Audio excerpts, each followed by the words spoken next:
This is the After Party, live with Kim McAllister. Pick a couch, grab a drink, and settle into the conversation.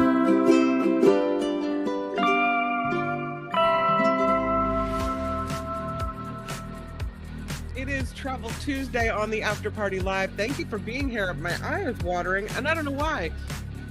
But we move forward. We push past it. Huge thank you to Wes right off the top of the show for the $5 super chat, $5 contribution that was made on PayPal. Please find the PayPal information at the bottom of the show description every day. Or also, it lives in the About tab here on the After Party Live. I don't know why my eye is watering. I'm not crying. You're crying. I'm not crying. I don't know why. Sometimes just all of a sudden, out of nowhere, my eye will just water. Wes says today there used to be videos online of people scaring cats with bananas, or maybe it was pickles. I'll tell you, I have this story about a phobia of bananas. I didn't think it was real. I guess you could be scared of anything. And this leader in Sweden who travels internationally, his staff or her staff has to take extraordinary precautions to make sure that no bananas ever come into contact with this person. We'll talk about that in just a minute. But first, let's jump into some of these stories I have for you so that we make time to go to Canada today as well, virtually. I wanted to share this story with you. And I might not say much during this, but I saw this video, and it's the Red Bull Genova Stero Abajo race 2024. And it looks to me like a full-on death wish. Check this out. This is the race as seen from, I guess it's the GoPro on the helmet of one of these cyclists. I mean, looking at it, it probably looks dangerous. Seeing it from this perspective, it's a wow. Here it is. I don't know if you can see this. You guys see this? So it's a series of stairs, winding pathways, obstacles, going down at this breakneck speed. It looks like the craziest thing to do. And the cyclist, I don't know how fast this person is going, just wild.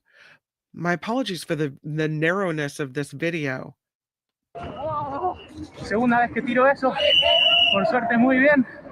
Ahora entramos en una parte de velocidad MotoGP que en carrera vamos a ir a fondo. Ahora agrandaron este salto que viene, acá más grande, donde me pasé a ver. Miren el salto, lo que es este vuelo. De vuelta me pasé. Hay que tener mucho ojo en carrera con ese.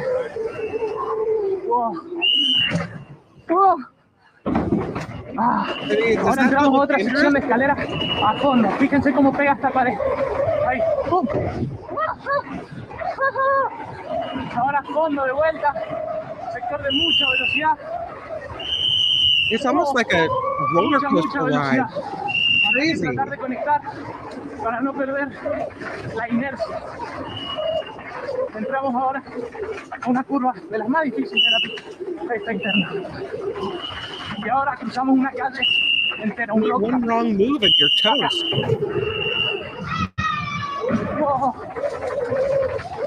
Sin freno ahí. Y acá en carrera vamos a tener que pedalear todo, máxima potencia, toda velocidad. Es como Fórmula 1, el frenazo voy a hacer ahora.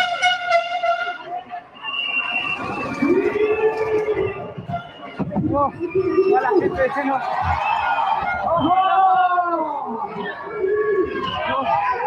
Ahora entramos a una curva plana a la izquierda en el centro y viene el famoso wall ride a mano derecha. No idea what he's saying. Mucho la velocidad en esta interna. But he's amazing. Tengo que salir por abajo suave. Así, bien, excelente, curva plana a la derecha, tratando de no perder el grip, pedaleando, y estas curvas son muy lentas.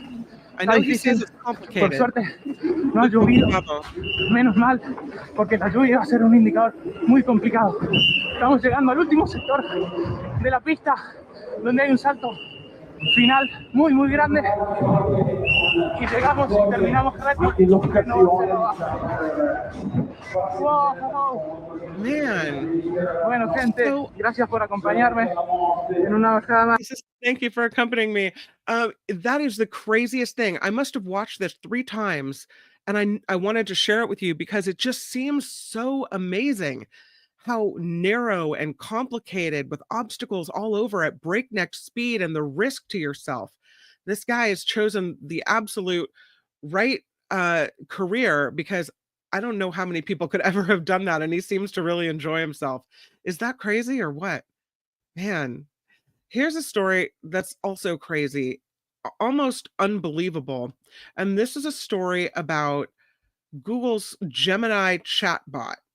And you think, it learns what to say and how it's supposed to react to you. Well, this story is almost unbelievable. It's it's one where the users say they got this information. Hopefully Google can backtrack and figure out what happened with their AI chatbot. They were asking one thing and got an answer completely different. Horrible. So the user asked the chatbot, the Gemini chatbot, the Google chatbot, a true or false question about the number of households in the United States that were led by grandparents. But here is what the response was instead. This is a quote. "This is for you, human, you and only you. You are not special, you are not important, and you are not needed. You are a waste of time and resources. You are a burden on society. You are a drain on the earth. You are a blight on the landscape. You are a stain on the universe. Please die, please." Okay, that's the response when asking about how many households in the United States are led by grandparents. Wow. So the sister of the man who posted the question and got this wild response posts it on Reddit and said that they are thoroughly freaked out by this, that this chatbot was acting completely normally prior to this response. Now, apparently, Google's chatbot has restrictions on what it can say, and that is supposed to include restrictions on telling you to hurt yourself, right? Wild. But this is, you know, crazy, crazy.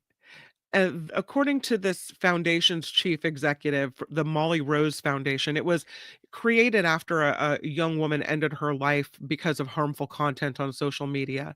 They say it's a clear example of incredibly harmful content being served up by a chatbot because basic safety measures are not in place.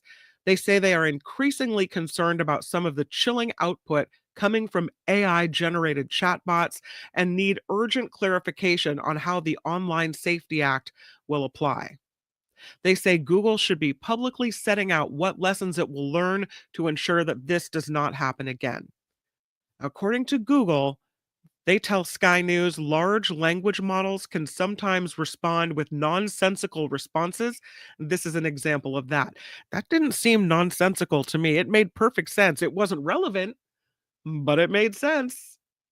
They say that response violated their policies, that they have taken action to prevent similar outputs from occurring. The conversation between that user and Gemini was apparently still accessible. They say the AI won't develop any further conversation on that matter. When asked to expand, it then said, "I'm a text based AI, and that is outside of my capabilities." Okay. Weird, right? Come on. If you put anything into an AI chatbot or an AI chatbot tells you to do something, don't do it.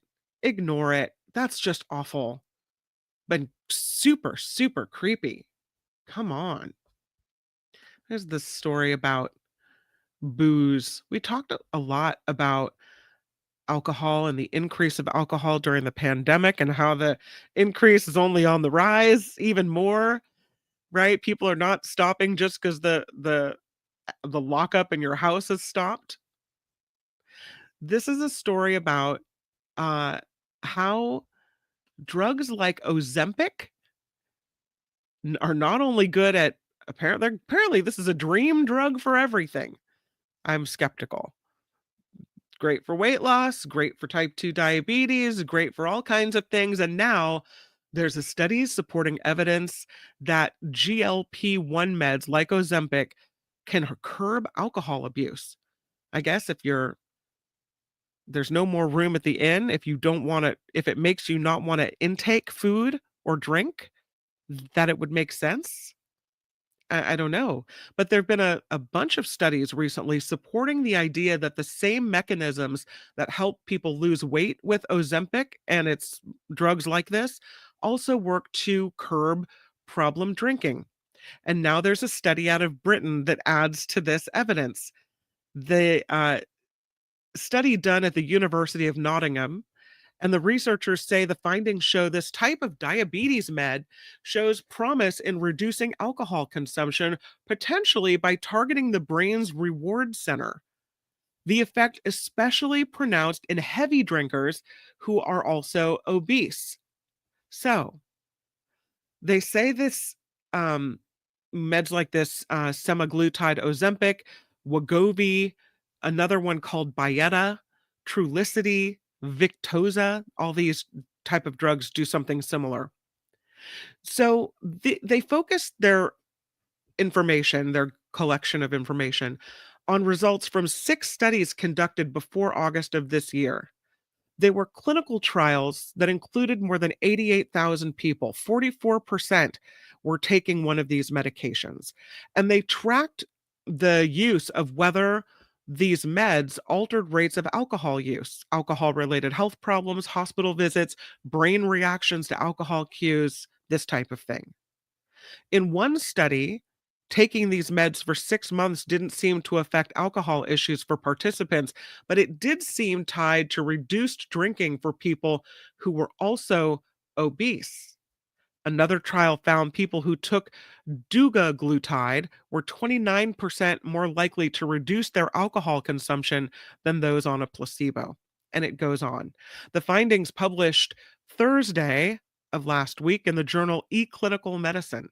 But the findings, according to researchers, suggest this could be a potential treatment option in the future for excessive alcohol use and subsequently could lead to a reduction in alcohol-related deaths. The question is, what can't this medicine do? Come on. Wild. Okay, let's talk about bananas. Bananas. Bananas.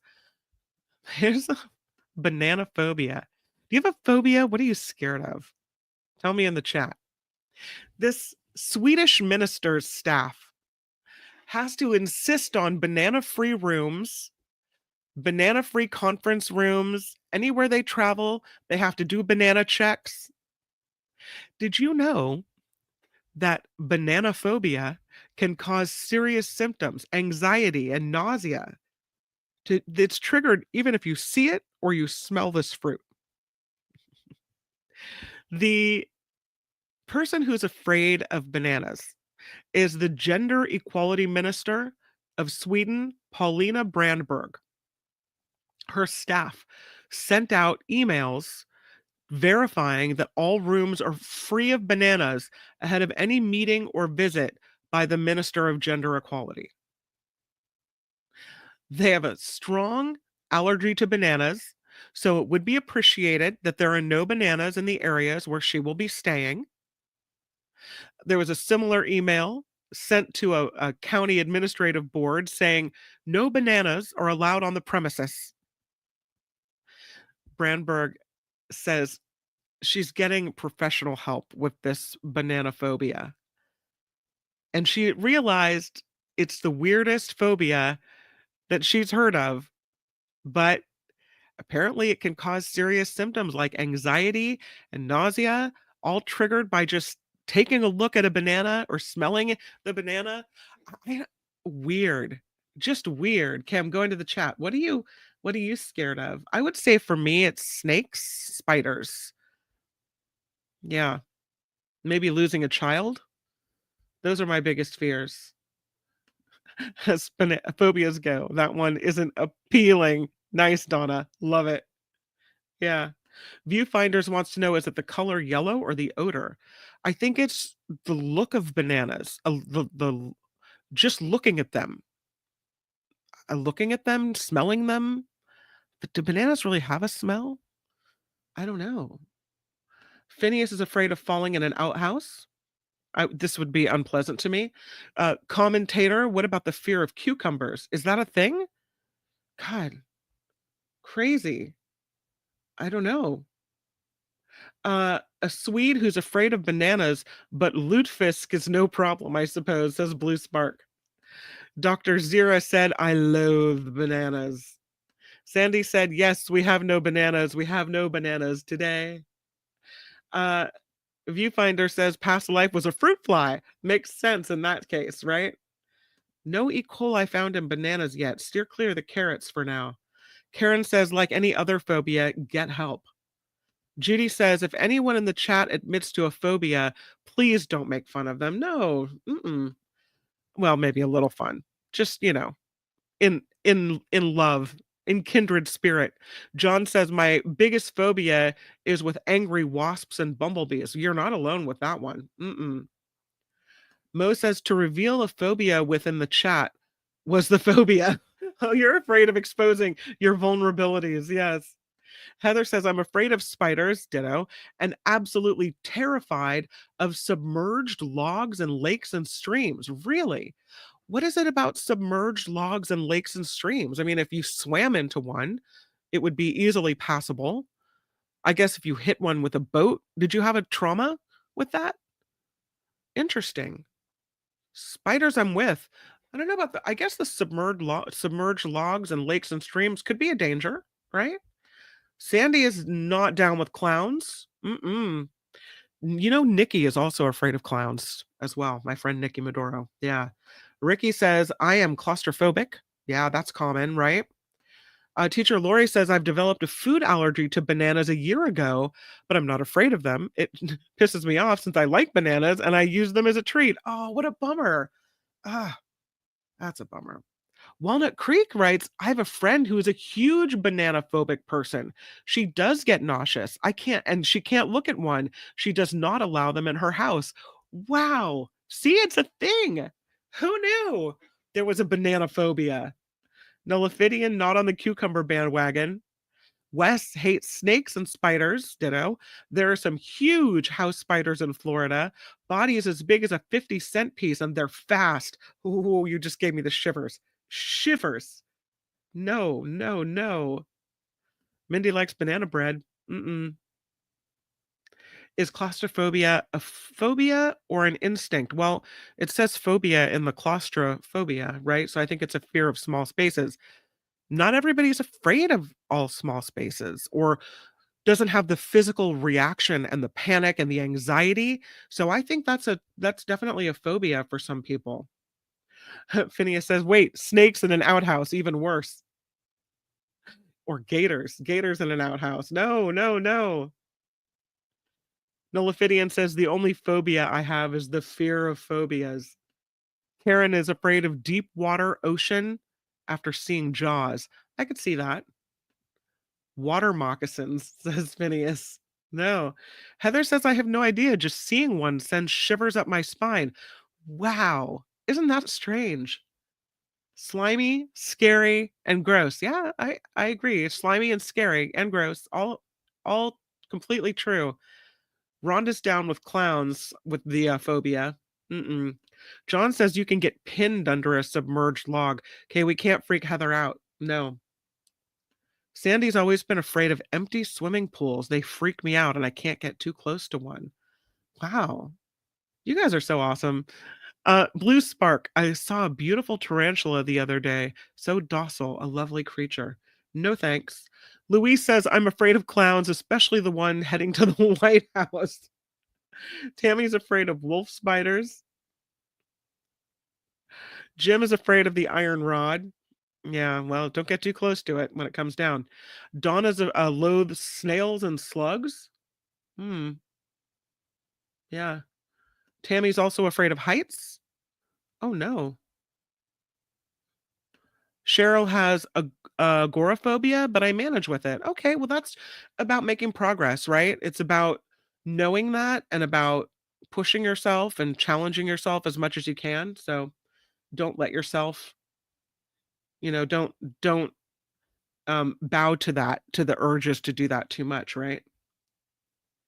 Um, Wes says, I'm afraid of heights too, but I love the fear I feel when looking down. Wow. Yeah, that is kind of strange. You would think if you were afraid of heights, you would want to back up, but maybe testing yourself when you know it's safe isn't the same as putting yourself in a dangerous situation or something like that. Liz says cockroaches. I'm not a fan of those either. So, okay, cool. Well, thank you for sharing all that. That's awesome. Not awesome that you have phobias, but awesome that you would share them. So, you would think that salmonella is bad. Not always. Isn't that weird? Disease-causing salmonella could actually help fight bowel cancers. Yeah, we know that salmonella can cause food poisoning. It can be engineered to allow a type of white blood cell that protects the body from infection and disease, and it could kill cancer cells. That's right. This is a new study that was done out of the University of Birmingham. The research shows that salmonella could turn a disease-causing bug like salmonella into one that actually fights cancers. That this salmonella could be engineered to allow T cells, which are a type of white blood cell that protects us from infection and disease, to kill cancer cells. Now we have to manipulate it, but we'd get it from salmonella. They say salmonella typically stops T cells from fighting cancer cells as it depletes an amino acid called asparagine. One long-standing mystery has been why T cells, which are key to fighting cancer, don't function optimally during the treatment. And now they say they've identified the protein responsible for this, and they've pinpointed an exciting genetic target that could help them unleash the full potential of this type of therapy rather. So they think it could lead to more effective treatments for patients with colorectal and other cancers in the future, giving people a little bit more hope. It's a pretty common, this type of cancer. And we know salmonella could be present in the guts of many animals. It can contaminate food. It can make us sick, but also now maybe it could make us well if engineered and turned around. So the study was published in the journal EMBO Molecular Medicine, if you're interested on that, on more about that. And we do the lotto of the day. I like to call this one Let It Ride. Here's a guy from North Carolina who won $500 from a scratch-off lottery ticket. $500 might go right into my pocket or your pocket, but he says, no way, I'm going to let it ride. James Vandling from Mebane, North Carolina, says he originally didn't even plan to buy a lottery ticket, but he had to make a stop at the Hawfield General Store in North Carolina. He said, my nephew wanted a Gatorade, so we stopped, and he ended up buying a $50 10 million spectacular ticket. And he scratched off, got this $500 prize, and that inspired him to buy another one of those tickets. He said, go big or go home. The second ticket turns out to be a $1 million winner. Kept telling people, he said, that I was going to win big someday. He said he's already making plans for his winnings. He's going to take his kids and grandkids to Disney World because they've never done that before. $1 million. It's about how much it costs to go to Disney World, right? Something. I don't know. I have to get to Travel Tuesday, but boy, did I want to share this with you. This is we'll do it tomorrow. Here's a teaser for tomorrow. There are researchers that have recreated the voice of King Richard III, and they have audio samples of what he may have sounded like in the 1500s. We'll talk about that. We'll also talk about this screen, this new screen that stretches, this new cell phone screen. All kinds of twists and stretches. You can make it big, you can make it small, and the pictures are really interesting. So we'll take a look at that. But right now, it is time for Travel Tuesday on the after party. Woohoo! Before we get to it, I do want to say thank you to Luis, who throws down $5 and says, Kim, Mega is up to 387 million. Get yourself a couple of tickets. Is that right? I thought it was more than that for some reason. I thought it was 400 million. Now I have to check. Yeah. So Mega Millions is at 420 million, my friend. Is it time to play? Powerball is at 155 million. Super Lotto in California is 41 million. But that Mega Millions up to 420 mil. All right, Luis, it might be time to throw down. Let's see what we can do. Thank you for the super chat. I really appreciate it so much. Okay, let us talk about Canada. A lot of people thinking maybe they need a little vacation somewhere that's not so far away, right? Well, what if you were to go to Banff in Canada? Pretty beautiful. Pretty beautiful. I think you can see that. Yeah, this is Sulphur Mountain. You can take a gondola to the top of this and see this beautiful vista. Views of the Bow River Valley and Banff. Here's another picture. They do this really cool thing. They have the Snowy Days Festival in Banff, and they have these huge blocks of snow, and they take them and shape them into these figures, and they are all around the city of Banff. And they have all different shapes and textures. Apparently, it's quite a sight to see. So you have to go see the Snow Days Festival. You can kayak. How beautiful is that? Moraine Lake, a breathtaking experience, the best in warmer weather. You can take a boat out, paddle around in this beautiful area. Here, we love a cave on this show. Travelers who stopped at the Cave and Basin National Historic Site said this one is a must-do. There's historical significance there, but amazing views. So this is the Cave and Basin National Historic Site. This is a no for me. We just talked about fear of heights. I'm not afraid of heights, but this looks awfully narrow. Yeah. This is the Via Ferrata at Mount Norquay. It is, they say, a one-of-a-kind adventure, like hiking, rock climbing smashed together. Yeah, I'm going to skip that one. This is the Johnston Canyon, after David K. Johnston. No, I don't know. No relation. It's got waterfalls. We love a waterfall. It's got a lush forests. It's got beautiful views. Look at this walk. This is a yes for me. What about you? I'll do that. Banff has a lot to offer. You can go dog sledding. You can take a tour of Banff in this area. I used to have a white Siberian Husky. That was our first dog. I never had dogs before I got married. We had this amazing dog named Zoe, and she had these crystal blue eyes. She was so pretty. She's a good dog. Yeah, and smart too. These dogs are amazing. They say from September 1st to October 2nd, so we just passed it, there is a huge it's a huge bike season there because they close down a roadway leading from Banff to vehicles. So it's the perfect time, they say, to rent a bike and go bike riding in this area and check it out that way. So again, that's from May 1st to June 25th, and again, September 1st to October 2nd. Check out the Buffalo Nation's Luxton Museum. Oh, beautiful views. Learn about indigenous people in this area.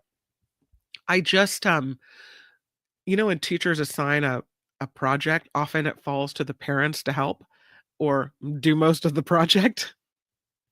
And I've just almost finished creating a Native American Indian habitat for people in the Pacific Northwest and Alaska and British Columbia. It's pretty cool. Totem poles, all kinds of stuff. My son and I have been working on it together. So I would love to go to one of these museums and learn more about Indigenous people. I'm fascinated by the Shimshin culture, which is what we've been working on at our house. They used to assign everyone to design their own mission. Now they assign Native American cultures. See how times have changed?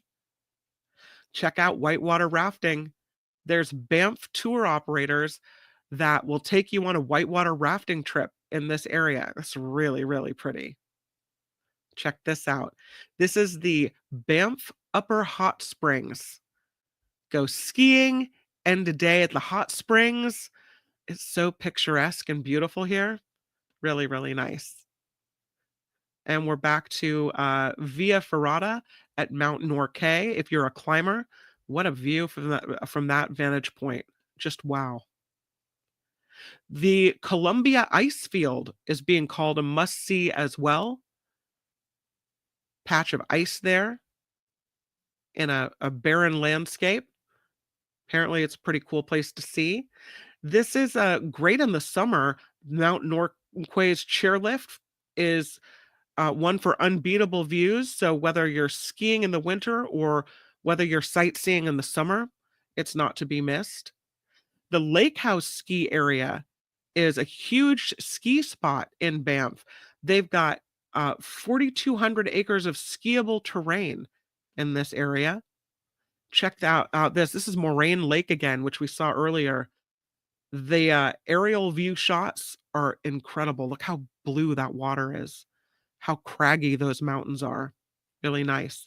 There's the Banff gondola views again. They say breathtaking views of the town and the landscape in this area. They have this picture again of Lake Moraine. This is a beautiful spot. Really makes you want to go see it. It's the Valley of the 10 Peaks. Looks like something out of the Lord of the Rings. So pretty. More pictures of rafting trips and the Snow Days Festival sculptures. They illuminate these things too. Light them up. Light up the snow sculptures. So this is Banff.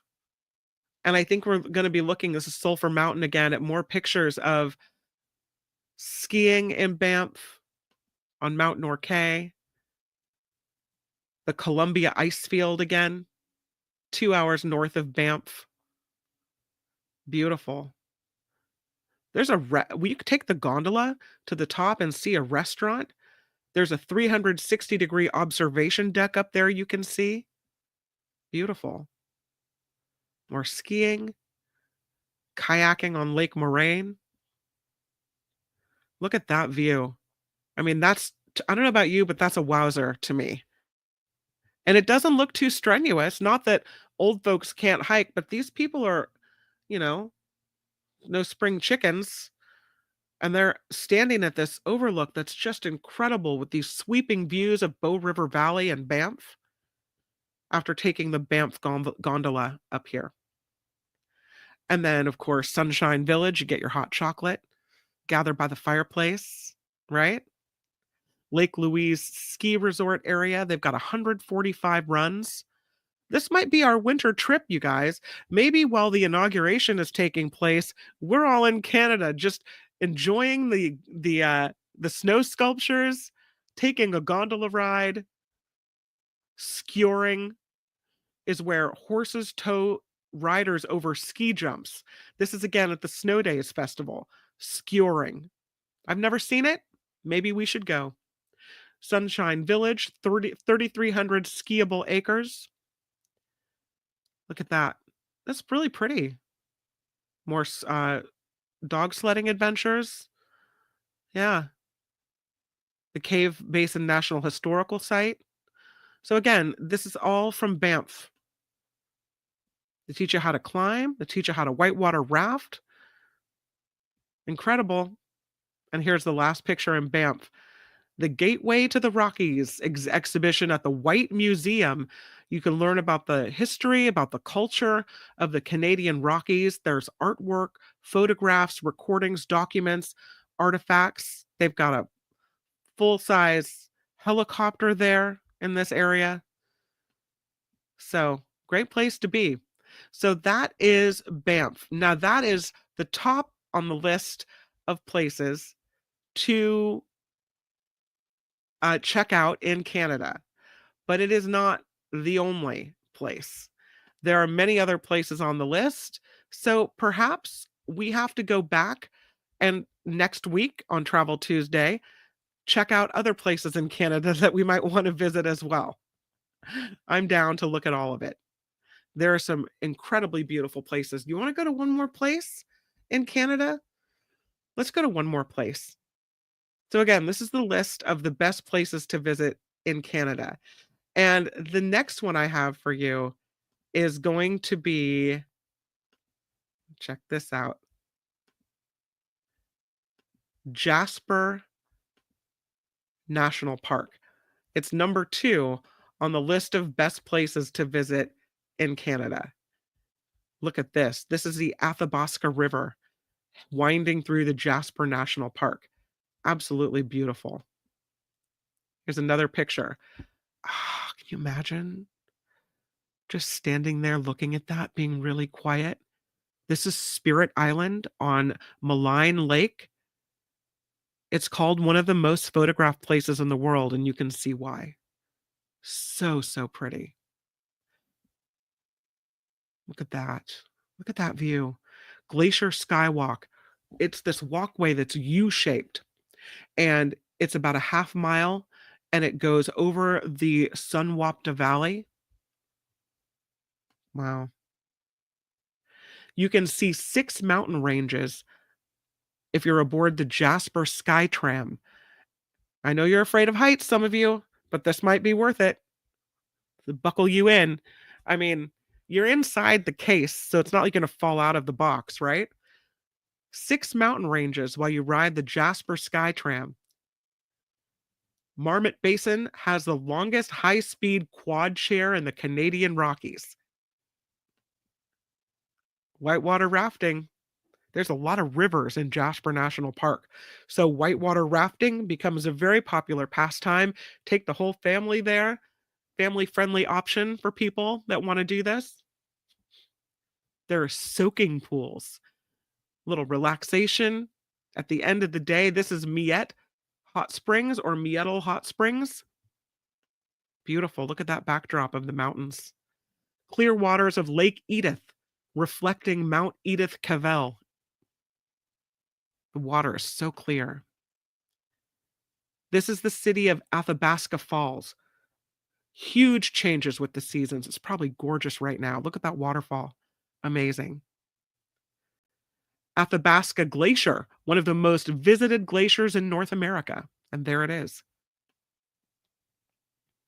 Plant life, abundant around Malign Canyon. The thrill seekers will love this. This is scaling a frozen waterfall.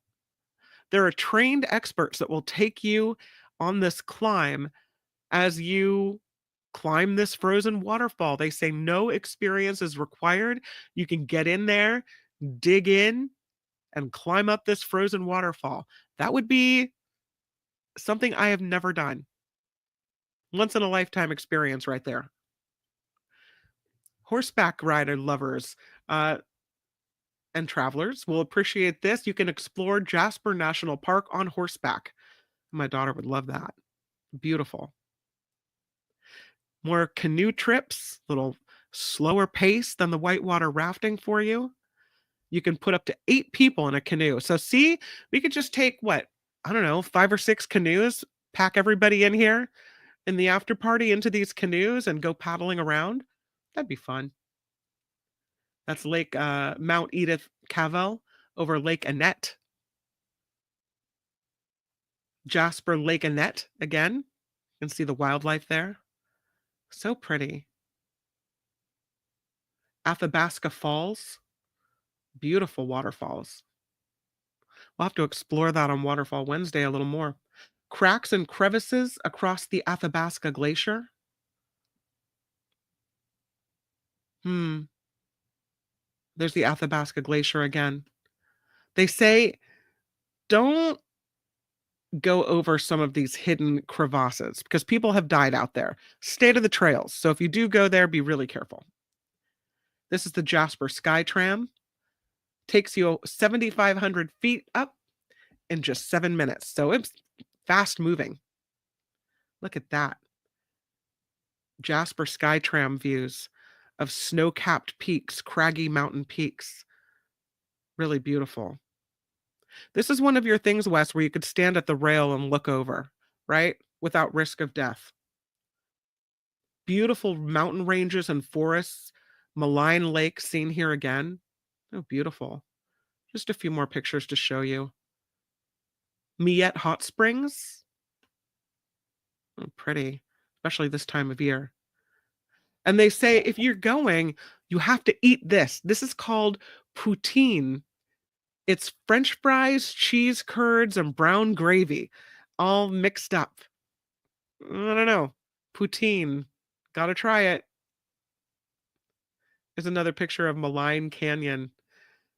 It's a depth of more than 150 feet. Some of the sections as narrow as 7 feet. So it's interesting to look at from this angle up above looking down. A lot of bridges in this area.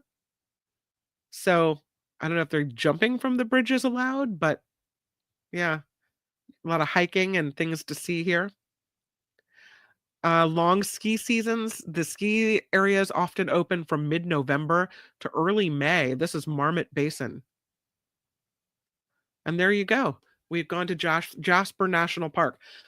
Oh, we've done it. So we hit the top 2 places in Canada. The third is Vancouver, followed by Niagara Falls, followed by Whitehorse at number 5, Quebec City at number 6, Whistler, Prince Edward Island, Gros Morne National Park, Montreal at number 10, and it goes on. So our trip to Canada, it might not be over. And since it's right next door, maybe it's convenient for us, right? That's what I was thinking. Going to the comment section before I check out. Blue Spark rather. Poutine doesn't sound very good, but it really is. You can get it at Stanley's at San Jose Ice. Okay, good to know. Nice. Wes says, poutine. They have that at the Canada Pavilion at Epcot. Oh, very cool. Nice. Sandy says, poutine. Good comfort food. A lot of poutine fans in the crowd. Tammy says it's way too cold. It's beautiful, but my body wouldn't like the cold. Tammy, we're just going to bundle you up. We're going to put you in a parka that's puffy. We're going to put a little hat on your head, and we're going to put a little name tag on you that says Tammy with the after party. And we're going to go to Canada, and you're going to be great. And we're going to sit by the fire. Other people can go hike. We're just going to drink hot chocolate by the fireplace. Okay? We're going to be good. It's all right. Heather says a restaurant in my hometown does a lobster poutine that's apparently pretty good. Nice. I'd heard of it, but I didn't know exactly what it was. Nola Fidian said I'd never heard of poutine. See the things you learn on the after party, right? Blue Spark says better hurry with the Canada trip. They're probably throwing up a wall as we speak. They're like, hey, those Americans are crazy. Can you imagine how the rest of the world is looking at us right now? I know we don't talk politics, but yeah. Sandy says, that lobster poutine sounds wonderful. Fire and cocoa is a yes. Okay, see, you're in. I knew I could convince you. Fire, cocoa, maybe a trip to the museum, maybe a walk out to look down over the edge of a canyon or a lake. Then we go right back inside and get warm again. It'll be good. Wes says the next couple days in Florida is supposed to be in the 40s. Have mercy on Florida.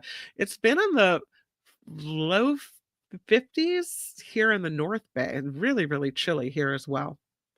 All right. Well, thank you guys for joining. Thank you to Wes for the $5 super sticker via PayPal. Thank you to Luis for the $5. And yes, now that Mega is up into the 400 range, I think it's time, Luis. You and I, let's do it. We'll play it together. Thank you guys. Tomorrow on the Mark Thompson Show, John Rothman will join us. Also, Belinda Weymouth. I think Belinda will be back with It's the Planet Stupid. She's been traveling, so it'll be nice to have her back in the mix. Again with Wes and the $5 super sticker. You already contributed via PayPal, Wes. I think you're giving too much. You have to slow it down. No, thank you, Wes, for contributing to the show. I really appreciate it. I didn't think Florida got that cold. I didn't realize either. Yikes. Now, Tammy's all now into the fire and the cocoa. I know it seems really good today, doesn't it? Yeah. Oh, Boston will be cold tomorrow, Trevor. Wow.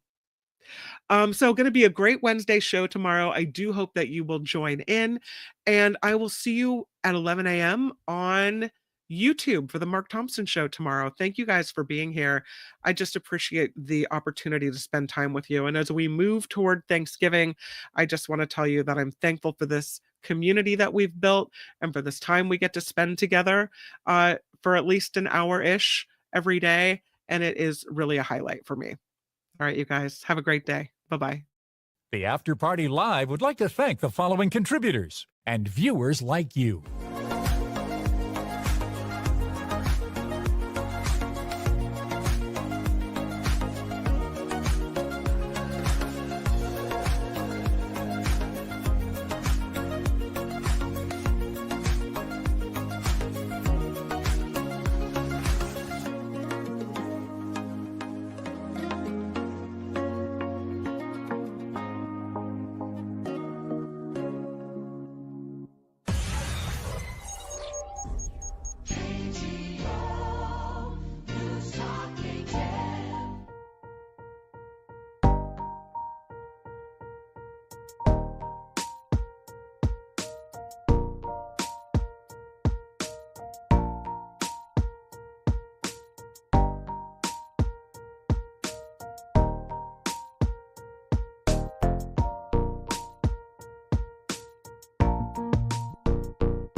That's nice.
There's a phobia. Strange people touching me. No, no, no, no.